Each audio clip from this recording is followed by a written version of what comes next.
أعوذ بالله من الشيطان الرجيم. ولقد خلقنا الإنسان من صلصال من حمأ مسنون والجان خلقناه من قبل من نار السموم وإذ قال ربك للملائكة إني خالق بشرا من صلصال من حمأ مسنون فإذا سويته ونفخت فيه من روحي فقعوا له ساجدين فسجد الملائكة كلهم أجمعون إلا إبليس أبى أن يكون مع الساجدين قال يا إبليس ما لك ألا تكون مع الساجدين قال لم أكن لأسجد لبشر خلقته من صلصال من حمأ مسنون قال فاخرج منها فإنك رجيم وإن عليك اللعنة إلى يوم الدين قال رب فأنظرني إلى يوم يبعثون قال فإنك من المنظرين إلى يوم الوقت المعلوم قال رب بما أغويتني لأزينن لهم في الأرض ولأغوينهم أجمعين إلا عبادك منهم المخلصين قال هذا صراط علي مستقيم إن عبادي ليس لك عليهم سلطان إلا من اتبعك من الغاوين وإن جهنم لموعدهم أجمعين لها 7 أبواب لكل باب منهم جزء مقسوم إن المتقين في جنات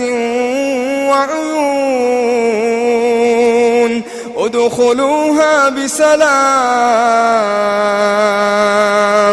ادخلوها بسلام آمنين ونزعنا ما في صدورهم من غل إخوانا على سرر متقابلين لا يمسهم فيها نصب وما هم منها بمخرجين نبئ عبادي أني أنا الغفور الرحيم وأن عذابي هو العذاب الأليم ونبئهم عن ضيف إبراهيم إذ دخلوا عليه فقالوا سلاما قال إنا منكم وجلون قالوا لا توجل إنا نبشرك بغلام عليم قال أبشرتموني على أن مسني الكبر فبم تبشرون قالوا بشرناك بالحق فلا تكن من القانطين قال ومن يقنط من رحمة ربه إلا الضالون قال فما خطبكم أيها المرسلون قالوا إنا أرسلنا إلى قوم مجرمين إلا آل لوط إنا لمنجوهم أجمعين إلا امرأته قدرنا إنها لمن الغابرين فلما جاء آل لوط المرسلون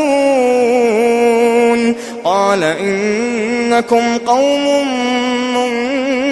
منكرون قالوا بل جئناك بما كانوا فيه يمترون وأتيناك بالحق وإنا لصادقون فأسر بأهلك بقطع من الليل واتبع أدبارهم ولا يلتفت منكم أحد وامضوا حيث تؤمرون وقضينا إليه ذلك الأمر أن دابر هؤلاء مقطوع مصبحين.